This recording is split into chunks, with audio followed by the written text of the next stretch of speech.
Gospelology, oh, Gospelology, Gospelology, uh-oh, Gospelology, Gospelology, oh, Gospelology, Gospelology, uh-oh, Gospelology, Gospelology, oh. Jesus turned water into wine. It's amazing. Jesus even healed the blind. It's amazing. How all the planets are aligned. How all chemicals are designed.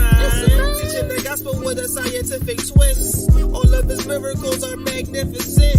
Teaching the gospel with a scientific twist. All of his miracles are magnificent. Oh, Gospelology, Gospelology.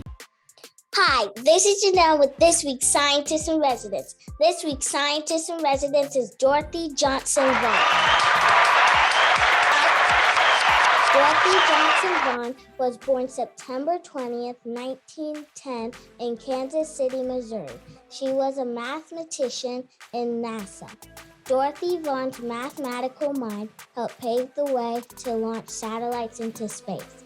Known as a human computer, Dorothy Johnson Vaughan was part of a team that did mathematical calculations to help launch satellites and later humans into space.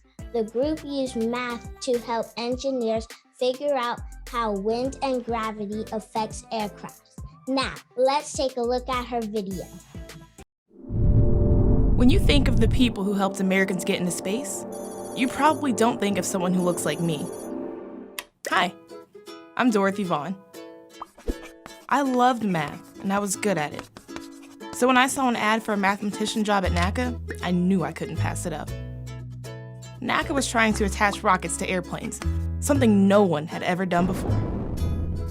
They put me in the West Area Computing Unit, an all-African-American group of brilliant women mathematicians. Because of Virginia's Jim Crow laws, we were segregated from other parts of NACA, even though we were just as smart and talented as anybody else. Not only did we work in separate offices, we had to use separate restrooms and sat at a lunch table in the back of the cafeteria labeled colored.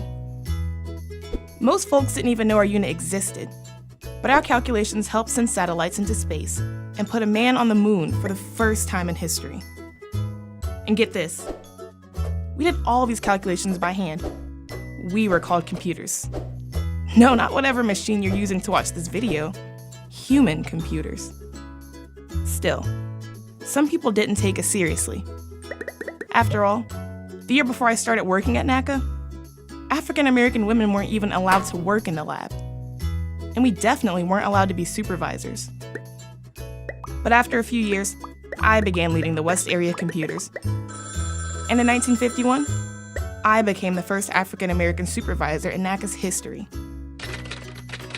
I knew I couldn't be a computer forever, though. Eventually, electronic computers replaced us. So I taught myself a programming language called Fortran. I taught other women Fortran too, and made sure they got the pay and promotions they deserved. Of course, I was one of many who paved the way for women of color to work in science. NASA desegregated in 1959, and while things still aren't perfect, now no matter who you are, you can be anything you want to be. From a mathematician, to a programmer, to an astronaut. As long as you do your math homework. Wow, now I'm really gonna do my math homework. Dorothy Johnson Vaughan, this week's Scientist in Residence. And the crowd goes wild!